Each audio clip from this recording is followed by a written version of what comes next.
And good afternoon, everyone. My name is Brooke Duncan, and I am the Director of Community Development for Uptown Consortium, and I'll be leading the technology during today's session. I'm happy to welcome you all and also introduce Michelle Hopkins. She will be leading today's session as our moderator. Michelle is a community relations and communications professional with Cincinnati Children's Hospital, where for the last 5 years, she has helped the medical center connect to its neighbors, whether it be in Avondale or Liberty Township. Communications is her strong point, whether it's through creating videos, community newsletters, or advisory committees. Michelle knows how to build relationships through collaborative partnerships and effective messaging. We're so pleased to have her serve as our moderator today. Thank you, Michelle. I'll let you take it away. Okay, good afternoon and welcome to Uptown Insights, a virtual best practices series from Uptown Consortium. And Uptown Consortium, as many of you know, brings local, neighborhood, civic, and institutional leaders together to focus on opportunities in transportation, safety, economic development, community inclusion, and more. They do a lot. Today's Uptown Insights Forum is part of the organization's ongoing effort to engage with the Uptown communities. One of the things they do. The Uptown community is comprised of 5, as you know, diverse neighborhoods. First, Avondale, Clifton, Corryville, Cuff, which stands for Clifton Heights, University Heights, Fairview, and then Mount Auburn. Uptown has an estimated 46,000 residents and is home to over 1,000 businesses, employing over 90,000 individuals. For today's discussion, we have invited Cincinnati's 2 mayoral candidates, Aftab Pureval and David Mann, to join us to give us their views and vision on some of the issues that are important to Uptown partners, institutions, community members. And I really am very pleased to be the moderator here for the discussion. I'll be using questions that a lot of the attendees have submitted in advance of this session. And here's what you can expect in the next 55 minutes or so that we're going to spend together.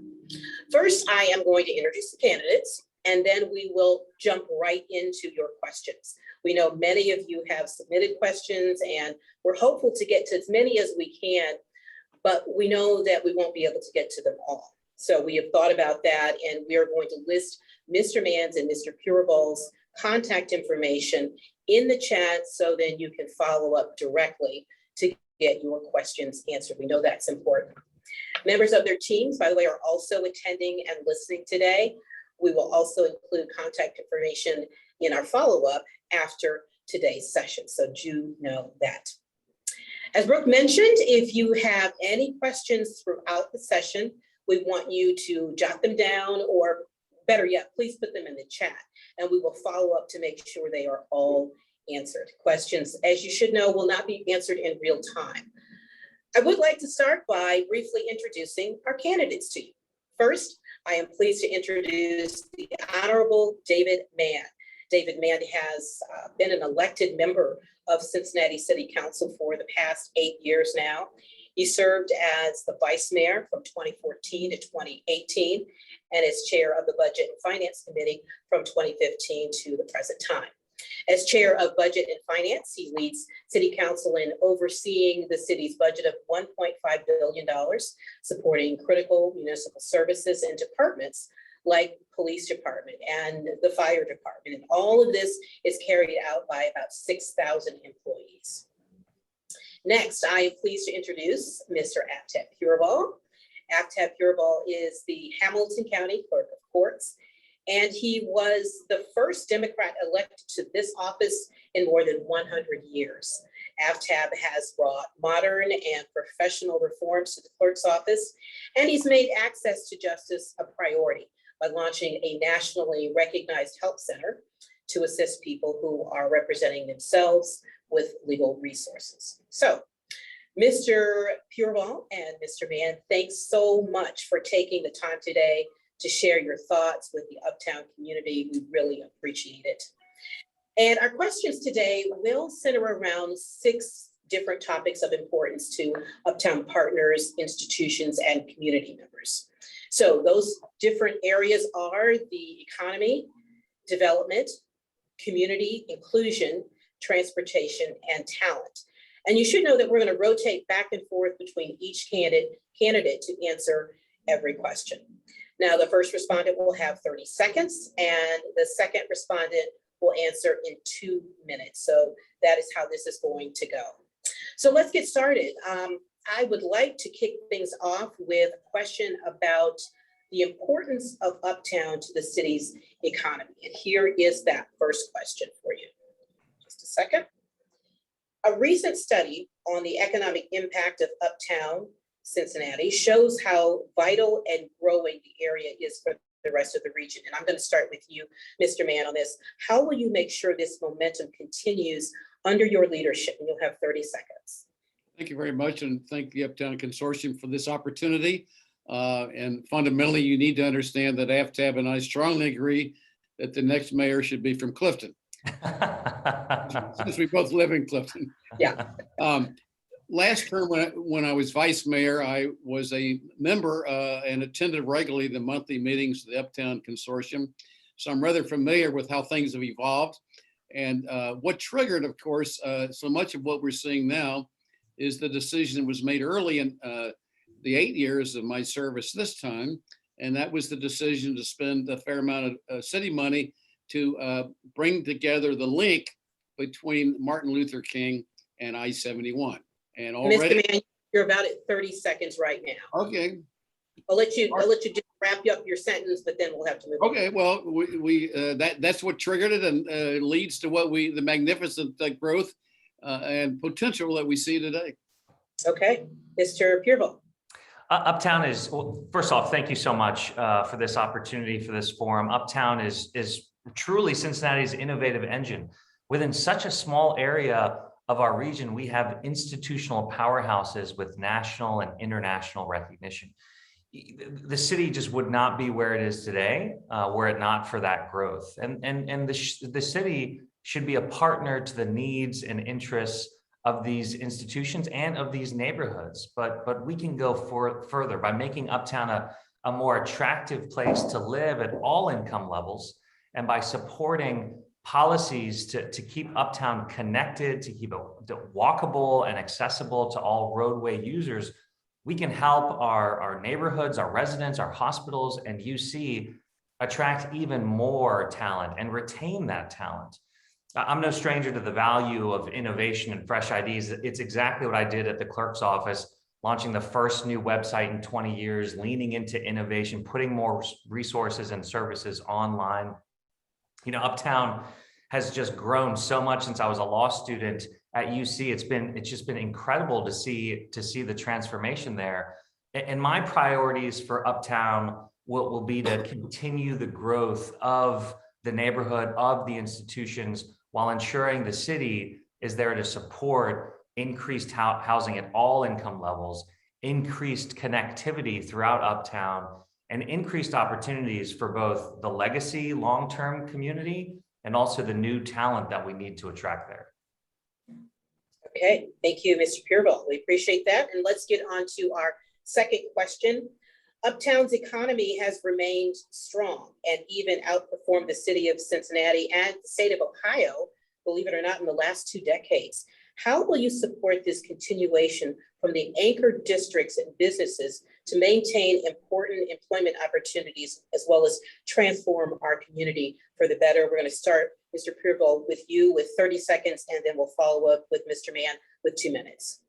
Uptown's continued growth is in its diversity, whether it's our major institutions like UC or Children's or the Zoo, or in our business districts, including Short Vine, Ludlow, Calhoun, and McMillan. You know, including our smallest businesses to our largest icons have all moved Uptown forward. So when the city focuses on growth in our neighborhoods, we must ensure that the benefit is not just for the developers and the institutions, but also the residents and the small businesses. The greatest way to transform our Uptown community, man, 30 seconds is short. It's very short. Yeah, sorry about that. And we'll have to get on to Mr. Mann now with his 2-minute response. The potential is absolutely amazing. And I've been, as I indicated earlier, very excited to see how Uptown has evolved since the connection was made between I-71 and MLK. I'm so excited to see the commitment of the university with the revamp of what I knew as a kid as the Sears and Roebuck building, the creative technology, creative and innovative activity that's taking place there. And of course, of the four corners that we look at as the development potential of the innovation corridor, the corner that you see is developing ahead of the developers or the folks that are going to hopefully develop the other three corners. That's exciting also. And the city must be a partner.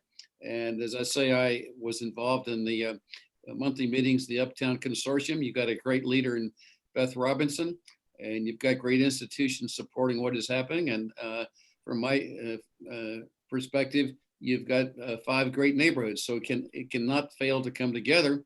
But the city must continue to treat it as a priority, must continue to support with our development personnel, the leadership of the city, from the mayor's office to the city manager.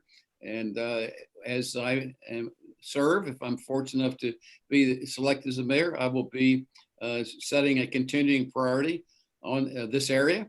It must grow. It must create. It must provide and have and be the beneficiary of serious city services, whether it's housing, whether it's basic challenges of keeping the area clean and all the rest. And I will do that.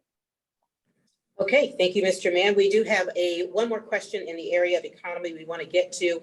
How will you prioritize supporting the city's fastest growing economic area while still providing livability in the neighborhoods of Uptown? And that's a real balancing act that you're going to have to do. And we'll start with you, Mr. Mann, with 30 seconds. Well, that's no small, as you suggest, no small task.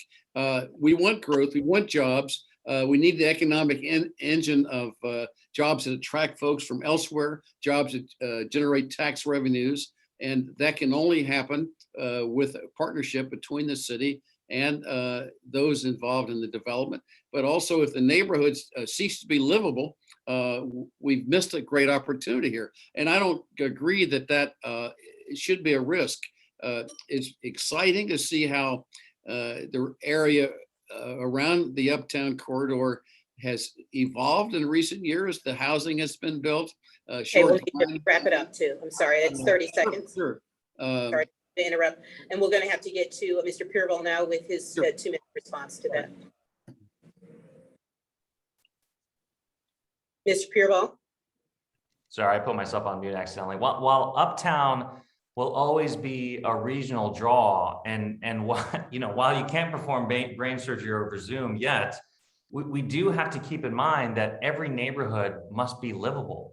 As we face the challenges and opportunities of increased work from home policies that will bring on our budget and on our city, balancing Uptown's growth with this in mind, ensuring it remains a neighborhood with increased housing and increased jobs will ensure its resilience as we approach a post-COVID world. And I think Uptown is a perfect microcosm of the future of Cincinnati. So many communities and cities across the country are trying to create a 15-minute city so that you can work and live and recreate near all of the amenities that you need, whether you're walking, biking, using public transportation, or using our roads with buses and cars.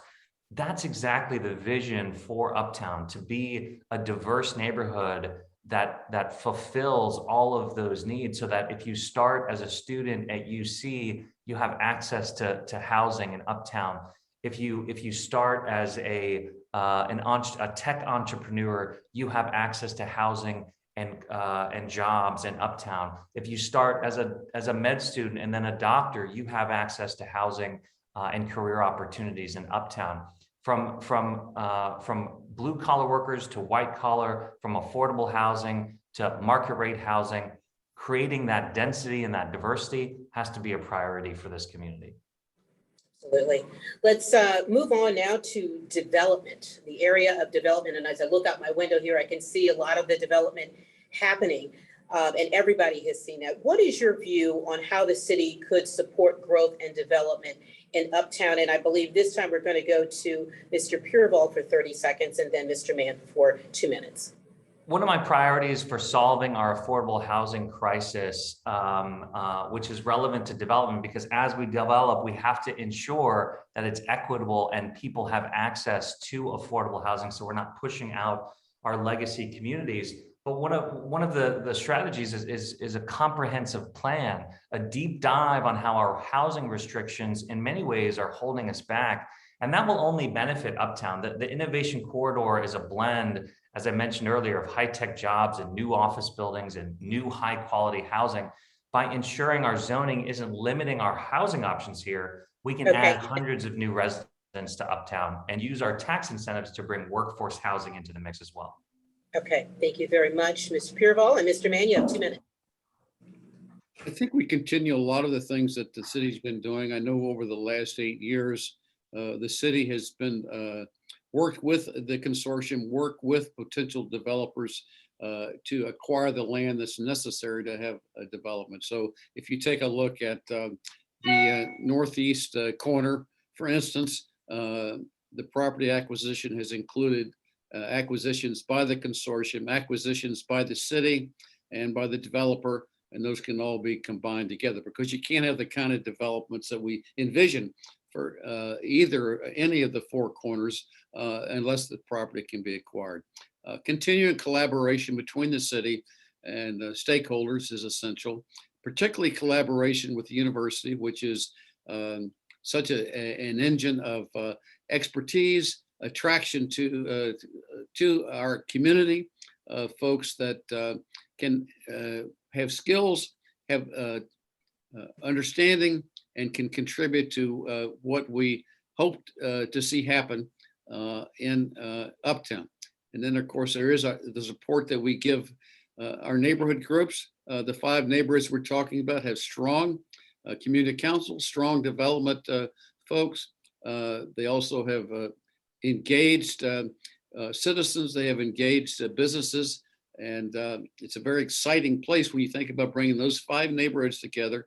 The interest the city has in success and the interest that the institutions that support the activity of the consortium have, particularly university, but Children's Hospital and the federal government and so on. So the potential is enormous, and it means so much to the success of our city as we go forward.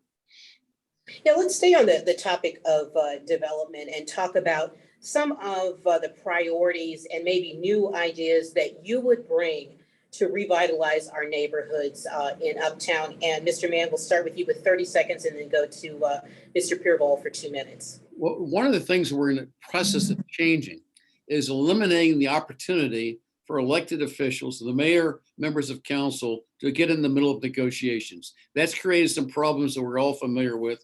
I was the architect of legislation that created a blue ribbon reform committee, and we're about to act on the recommendations that came forward. The committee was chaired by retired Judge Anne Marie Tracy, who was also a retired chair of the State Ethics Commission. She and her group, Verna Williams, the dean of the UC Law School, was a part of the 9 folks that developed some really fascinating legislation that will help separate elected officials from negotiations, and developers can feel comfortable that as they work with professional development officers, they're not going to get a political play by anybody.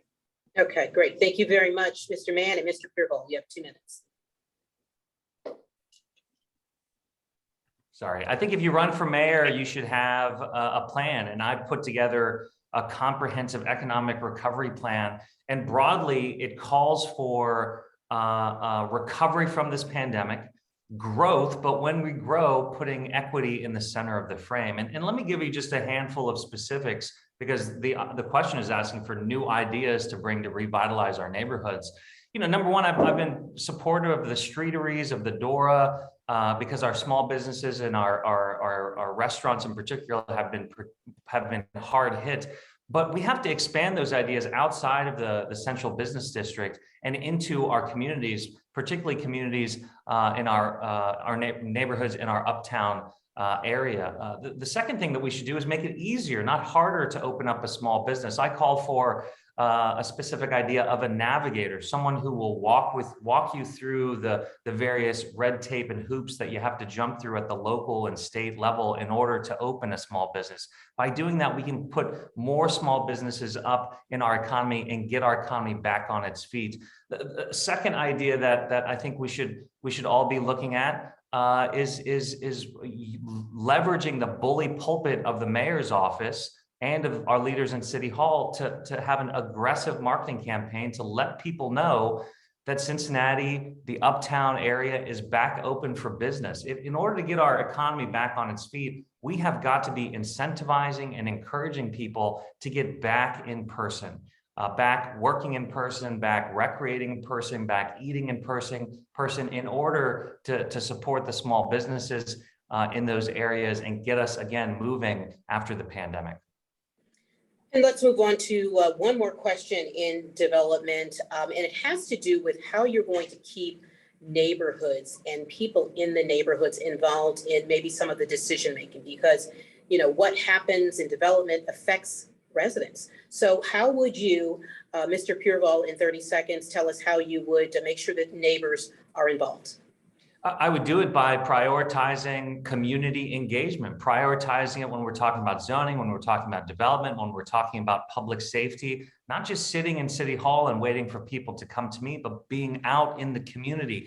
I'm really proud of the fact that anytime I'm in a parade or at a church festival or in a neighborhood knocking doors, it's not the first time that I'm there. I've created a relationship with so many grassroots folks out in the community. And it's important for our leaders to do that so we can understand what the daily challenges are for our residents, what their obstacles are, what their hopes are, what their dreams are, in order to fashion policies that will match the needs of the community.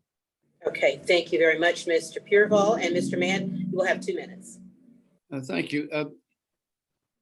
I'm happy to say that this year I proposed legislation that for the first time requires, and by ordinance, engagement with community groups when we look at and decide whether to spend money from a district TIF. District TIFs are 33 of them in the city. They stand to produce a lot of revenue off of developments that have already taken place. And basically the ordinance says City Hall, including the council, shall not spend money from a TIF without serious engagement through the process, an opportunity for community groups to express an opinion, an opportunity to have an impact on the decision. Just recently, a couple of weeks ago, we passed another piece of legislation that broadens the idea of community engagement and specifies that virtually any decision that affects a neighborhood must be accompanied by engagement steps that are documented. And when a department comes to us and say, we suggest that you approve this development deal, which will do this and do that in a particular neighborhood, we will have to have documentation that indicates the points in the process at which our administrators have conferred with, obtained the opinions of community groups. And if there's a difference, we'll have a chance to make sure that those are fully vetted. I agree with any community leader that says, I have the right to understand what's going to be done that might impact the neighborhood I represent, whether it's Avondale, whether it's Mount Auburn, whether it's Clifton, Cuff, or what have you. These concepts have been really at the heart of my public service for all my years on city council. Neighborhoods, community councils must be supported by City Hall, and we should not do anything that impacts a neighborhood without the understanding of, the involvement of, and the participation in a serious way of community groups. Okay, Mr. Mann, thank you very much for that response. I want to get to one more question. This is a hot button issue in Uptown and many other communities. The city has a housing shortage. What are some ways you as mayor would attempt to create more housing in Cincinnati, and what are your specific plans to do so? Mr. Mann, we'll start with you, 30 seconds. You know, I've been a leader on affordable housing this term. It's my legislation that created an affordable housing trust fund. It's my legislation that created a revenue source for the trust fund, a tax on short-term rentals also known as Airbnbs. And we just learned this week in Budget and Finance that for the first month of our fiscal year in July, that produced nearly $200,000 in taxes dedicated to affordable housing. We've done other things in the budget the last couple of years. We currently have available $19 million to spend from this year's budget on affordable housing. And Okay. we created an affordable housing advisory board. So a lot of things are underway to address a very real problem. All right, Mr. Mann, thank you very much. And to you, Mr. Pureval, with 2 minutes. The city currently doesn't have a comprehensive housing strategy. And I see the results of that every single day in eviction court, where in the middle of a pandemic, we are disproportionately evicting Black mothers. And when public health officials are telling us to stay home, if you do not have a home and if shelters are full, that's not just a problem for those mothers and their children, it's a problem for you and it's a problem for me. It's a public health issue. We have to do more. We have to have a comprehensive plan. The question asked, do you have a plan? Yes, I have a plan. It's on my website, aftabformayor.com. It goes through very specific ideas about how we can increase our housing supply, because that's what we have to do. We need more market rate housing. We need more workforce housing, more affordable housing, and more low-income housing across the board. Here's 3 specific ideas in order to do that. Number 1, we've got to review our zoning code. It's from a bygone era, and it's envisioning a city that we don't want to live in anymore. We are so segregated by race and by wealth, and so many of our policies and laws are contributing to that segregation rather than mitigating it. In our zoning code, with its prohibition on multifamily units, with its requirements for parking for both housing and small businesses, is really choking off that housing supply artificially.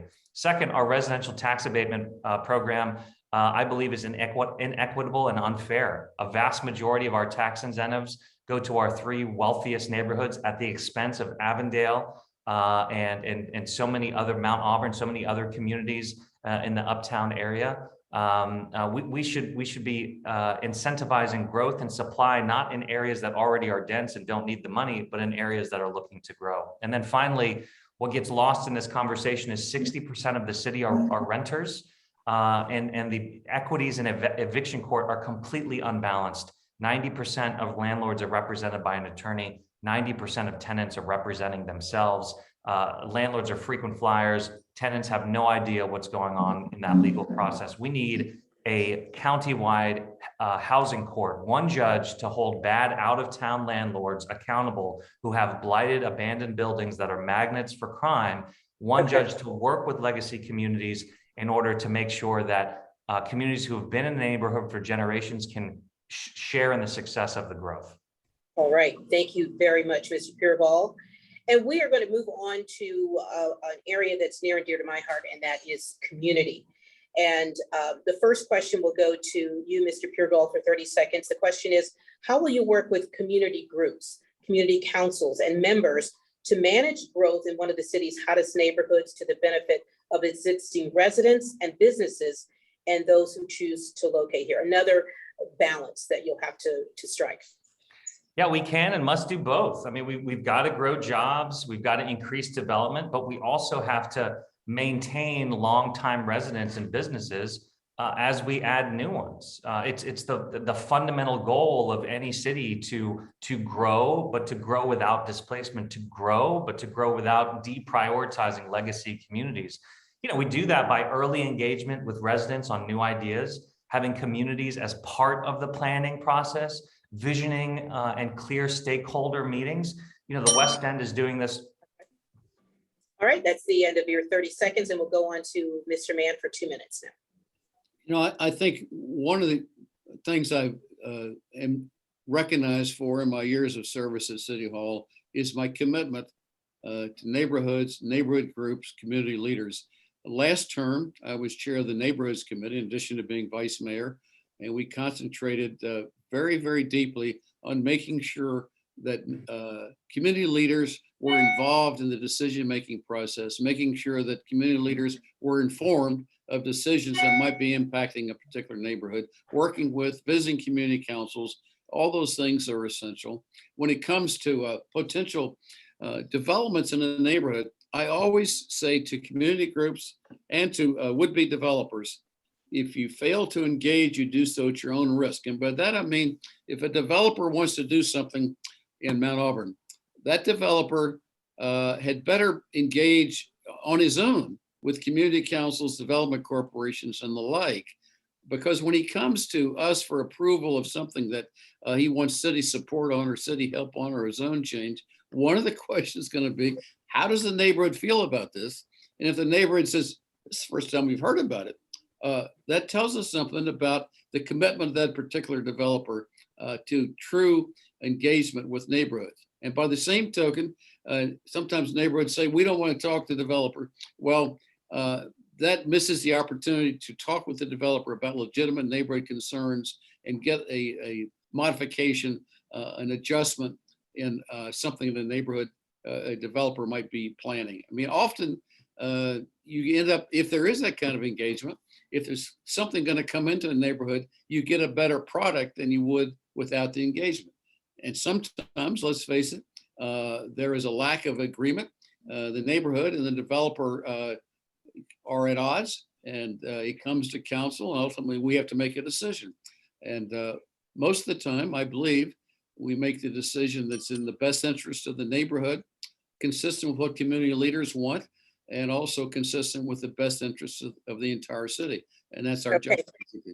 Thank you, Mr. Mann. That is the end of your 2 minutes, and we're going to go on to another question about the community. You've touched on it, I believe you both have, but residents have expressed concern about the quality of life in our neighborhoods. City services have diminished, such as parking enforcement, street cleaning, enforcement of overgrown weeds and trash in yards and in public places the city maintains. What is your plan to address this issue? And we'll start with you, Mr. Mann, with 30 seconds, and then we'll go to Mr. Pureval for 2 minutes. It's a great question. The first week I am mayor, I'm going to create a task force composed of the department directors responsible for these areas. That would be public services, that would be MSD, that would be any other department that has responsibility, buildings and inspection, for making sure that our that our city is clean, that our city is free of litter, that when somebody comes to the city for the first time, they are impressed with how together we seem to be. So much of the city is our front door, and we need to treat it that way. All right, thank you, Mr. Mann. Appreciate that. And Mr. Pureval, you'll have 2 minutes. This question is right on. I'm personally frustrated by this. The city is dirty and it's overgrown. It's absolutely true. And there's an inherent hypocrisy here with our city leaders, because while some on council voted to increase high grass and weed fines to upwards of $500, at the same time, the city has underfunded its own green space maintenance program. How can we ask others to keep their property clean when we aren't providing the resources to do it ourselves? You know, there are hundreds of millions of dollars from the federal government invested into the city of Cincinnati through ARP funds. The second half is coming next May. This will be a funding priority for me as we take a look at those federal funds. But the question asked, do you have a plan? The answer is yes, I've got a plan. It's on my website. It's an environmental justice plan, and there's an entire section there on the cleanliness of our city. We've got to pick up the trash. Some specific ideas on that. We've got to make sure that all vacancies in the city's litter operations are full. We've got to crack down on folks who are dumping illegally, making sure we're working cross-jurisdictionally with our county and state leaders to impound those vehicles and crack down on those perpetrators. And finally, we've got to prioritize street sweeping by making sure we have the right machinery and mechanics, the updated, innovative systems to update our signage and make sure that we're doing it diligently. Yeah, and almost as important as the trash pickup and the basics. Another question that is very, I think, important to a lot of people, and that is this: a key element of the development of Uptown is the creation of opportunities for living wage jobs for the future. How will you prioritize this effort? And we'll start with Mr. Pureval for 30 seconds and then go to Mr. Mann for 2 minutes. Yeah, I'm very proud of the fact that one of my first executive decisions in the clerk of court's office was to lift the wages to a living wage job. I'm one of the first countywide executives in the entire state to do that. And the way that the city can do that, outside of just generating more economic activity in our city, is anytime the city has interest in a property or interest in land and it's being developed, working with the developer to ensure that the businesses going in there are incentivized and held accountable to create good paying jobs with good benefits. Okay, thank you, Mr. Pureval, and Mr. Mann, you'll have 2 minutes. It's an important issue for our society across all levels, because if you don't have a living wage, you're not going to be able to participate well in life in our society, what's held up via television, mass marketing, and all the rest. And if you don't have a living wage, you can't provide for your family, you can't afford housing, the list goes on and on and on. The city, during the last 8 years, when I've been a part of the council, now has lifted all city wages to prevailing wage levels. We also require that contractors who receive the benefit of tax support, city support on projects, pay all their contractors and subcontractors a living wage. So that's a start. And obviously, the more jobs we can encourage, the more likely it is that employers, and we're seeing some of this post-pandemic, folks are saying post-pandemic, I've had a break from what life was. I'm not going to go back to a minimum wage job. I'm going to take my time and look for a job that pays better. My son has a OTR bagel bar, it's called, down my Finley Market, and he's finding, and he's perfectly willing to do it, that to get good employees, he has to pay more. And I hear the same stories from restaurants, other entrepreneurs. So slowly but surely we're evolving, and in all that the city does, we want to support that change in our society. It's very important for a lot of reasons, not the least of which is that the more people are able to provide for themselves, the less burden, the less challenge challenges are to the revenues of the city. Okay, thank you, Mr. Mann. We appreciate that. And we want to move to another area of interest to a lot of people in Uptown and the city of Cincinnati, and that is inclusion. And Mr. Mann, you will have the first 30 seconds on this question. It is this: ensuring that minority populations benefit from the revitalization of Uptown has always been central to the Uptown Consortium mission and the leaders of the anchor institutions. Everything they do is evaluated through the lens of inclusion. How will you make sure this important focus continues? Well, that's exactly the way it should be. And I'm happy that the consortium from the beginning has engaged in the services of Web Ventures, a minority-owned counseling firm, to help understand as development takes place, how we make sure that contractors who are minority are included, to make sure that African-American employees benefit from the employment opportunities and all the rest. And this mirrors some of the things that are happening at City Hall. In recent years, our percentage of our contracting that goes to minority contractors has increased from 3% to 17%. We need to do a lot more of that. And these, I hope, are the goals of this community at this point in time. All right. Thank you very much, Mr. Mann. And we'll get to you, Mr. Pureval, with your 2-minute response. Yeah, I'm very glad that this is a priority of our neighborhoods, because it has to be a priority of our city if we're going to be a destination for young, diverse families to come here and to stay here. And the economic downturns of both 2008 and most recently now in 2020 have shown us that our Black community, because of systemic racism, redlining and all the rest, haven't had an opportunity to develop the wealth which communities can use as a buffer when the economy turns south. And so as a result, our Black community is disproportionately affected by these economic variances. In order to avoid that in the future, my Black agenda, which is on my website, my economic recovery plan, can be defined with one word: ownership. We need to increase more Black ownership of homes, more Black ownership of neighborhoods and more Black ownership of businesses. You know, I think the city can do an incredible, we've talked about affordable housing already. I think the city can do a lot more as it relates to encouraging more Black ownership of businesses. First and foremost, some specifics. The city's got to continue to fund trusted institutions that are making capital available, capital to start and grow a business, like the Urban League, the African American Chamber, and the Minority Business Accelerator. But we can do more than that. We've got to think creatively and strategically about how we are issuing millions and millions of dollars in contracts and how we're prioritizing diversity and inclusion. You know, right now, a lot of Black-owned businesses are too small to compete for the massive contracts that the city is putting out. We should look at breaking those bigger contracts into smaller contracts to even the playing field. We've got to make a decision that losing a little bit of money on an inefficiency is worth it to create a pipeline of Black wealth and of Black small business ownership. You know, the other thing we've got to do is start thinking regionally. Right now, a Black-owned business or a woman-owned business has to be certified per municipality to do business with the city. We should be partnering with municipalities up and down I-75 to Dayton, so they only have to do that once. Okay, thank you very much, Mr. Pureval. We do want to move on because our time is getting short here to the area of transportation. And we will go to Mr. Pureval for 30 seconds here on this question.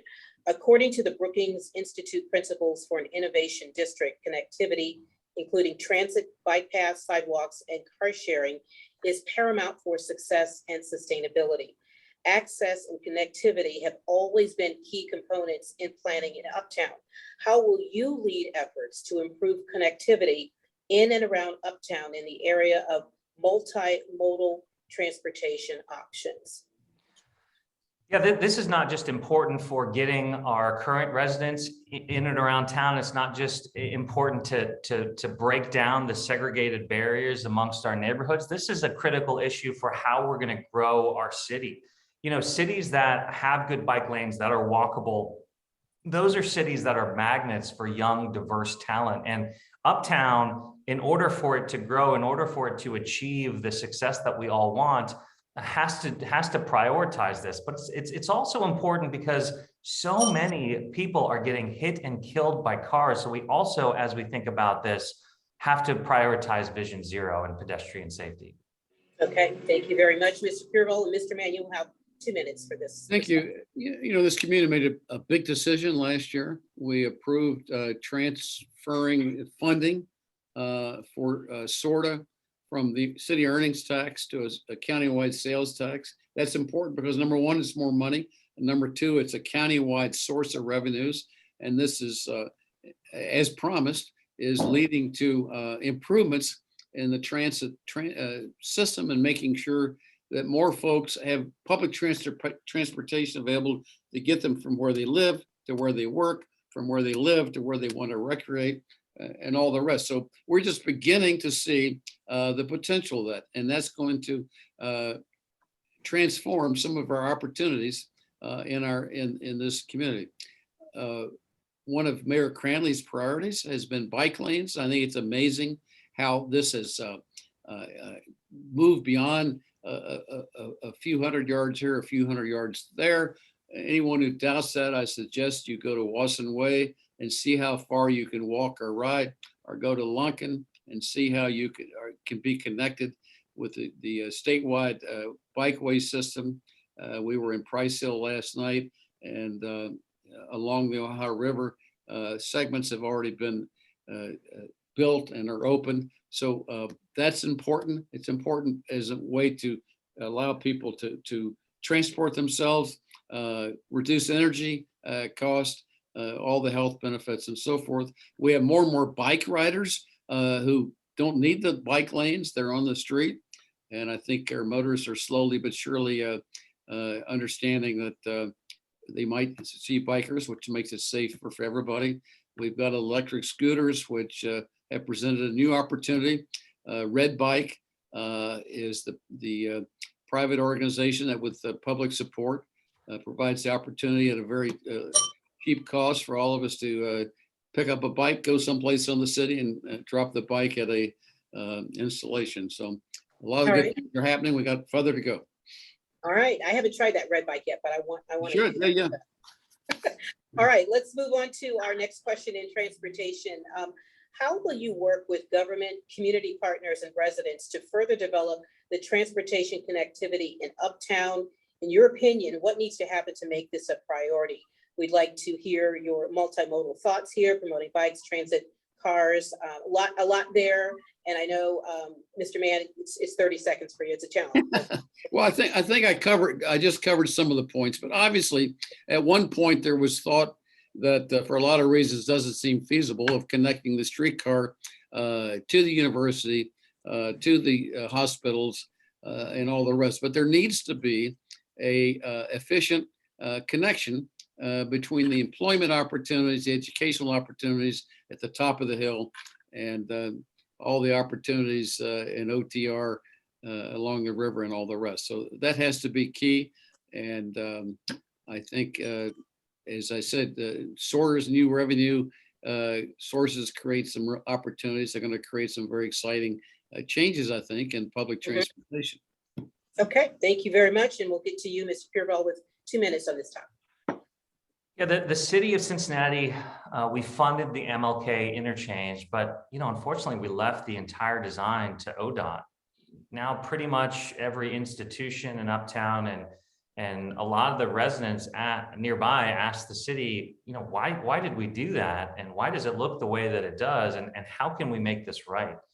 While the interchange provides needed access, it should have been designed to match the community it connects, which is an urban center connecting the various diverse neighborhoods in the area. This is an example of how we haven't had the leadership to prioritize pedestrian connectivity, to prioritize multimodal transportation and any alternative to driving.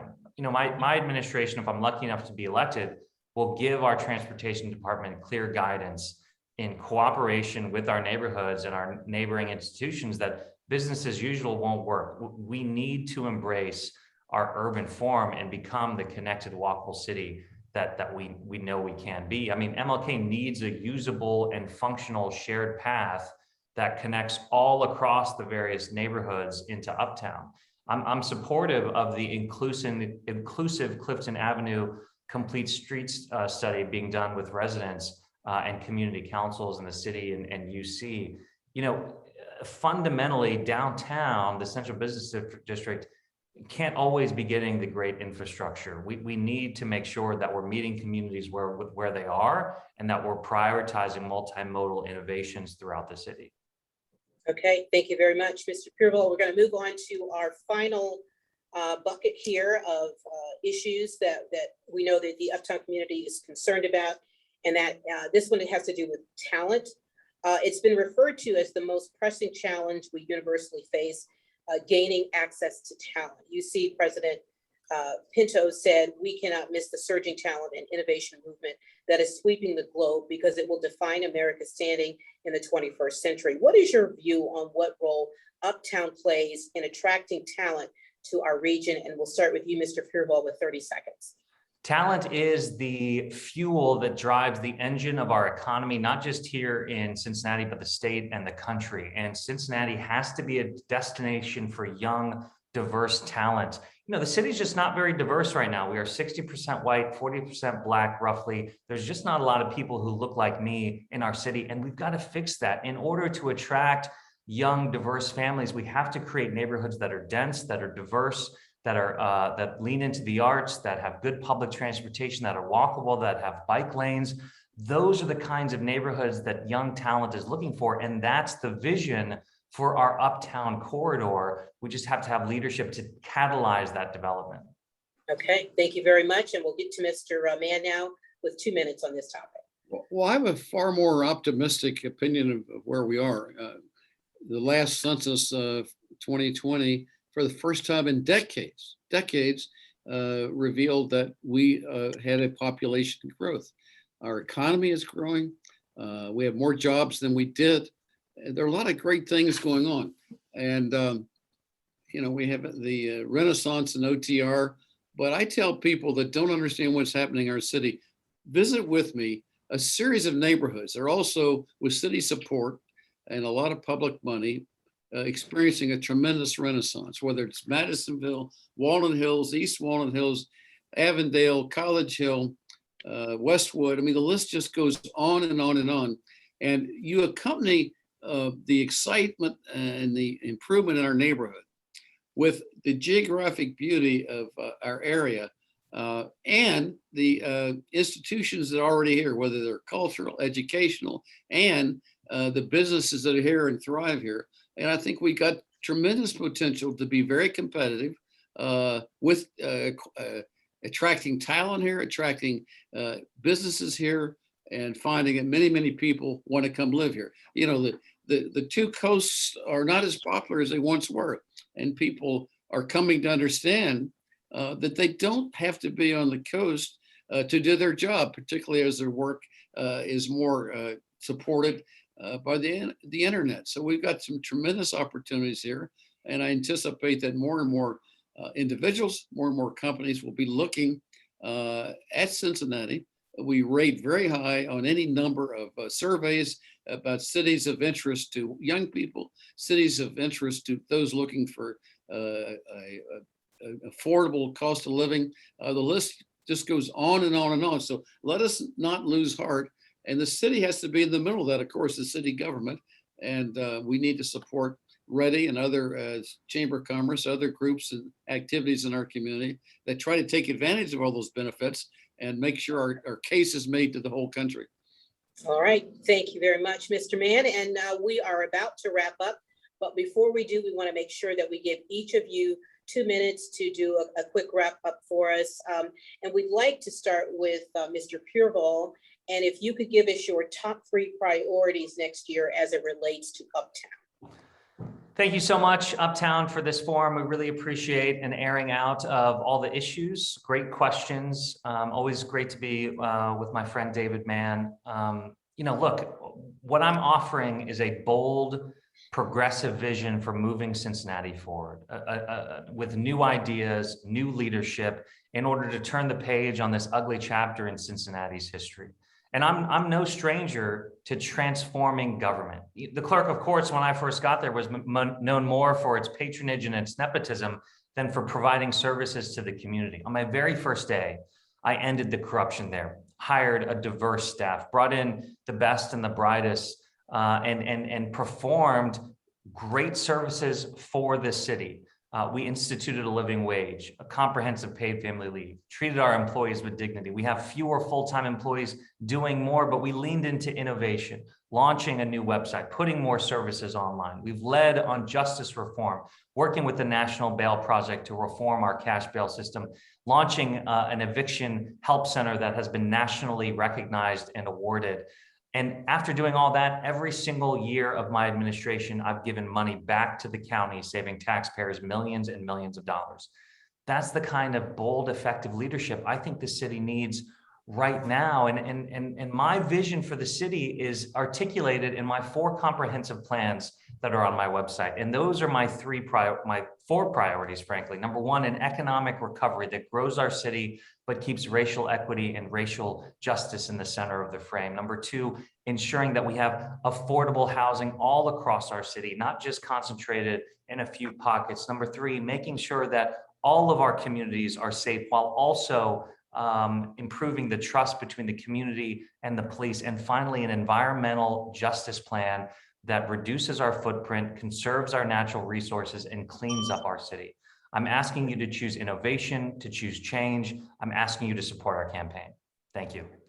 Thank you very much, Mr. Pureval. Let's get to Mr. Mann now with his 2-minute wrap. Sure. Thank you so much. We appreciate the time. It's a great opportunity to talk with more focus than we usually do.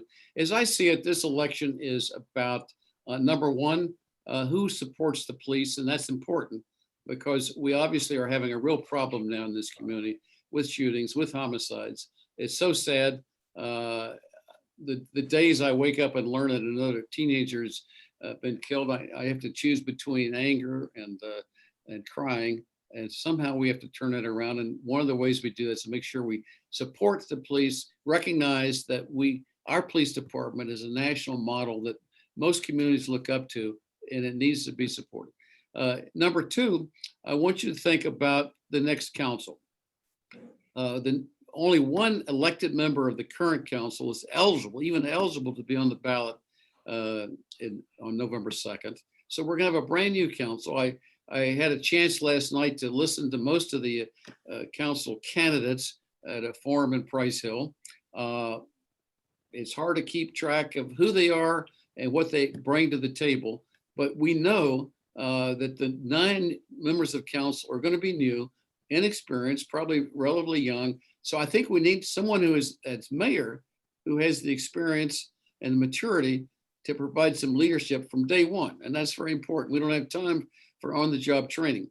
Now, Aftab has great talent and his day is coming, but with all respect, I've had the privilege of, as Budget and Finance Committee, the last 4 years, as you mentioned, Michelle, overseeing a budget of $1.6 billion. That's with a B, over 6,000 employees, providing a whole range of services. The Clerk of Council, on the other hand, Clerk of Courts, has about 200 employees. He spends $16 million a year. He doesn't have any responsibility for law enforcement, for putting out fires, for keeping them safe. So there's a tremendous difference in experience. I want people to take that into account. Thank you so much. Thank you for keeping to that 2-minute time limit. We appreciate it. And we appreciate you, Mr. Mann, and you, Mr. Pureval, for taking the time to answer questions from neighbors in the Uptown community. We really appreciate it. We know that your time is limited, although you're doing a lot of these debates, which you should be. And I think people really appreciate that. If you happen to not get your question answered, you wanted to put something in the chat, we're going to work with both candidates to make sure that those questions get answered. So we just want you to know that. Thank you for your time today. We appreciate it. Have a great rest of the day. I'm Michelle Hopkins. Take care. Thank you. Take care.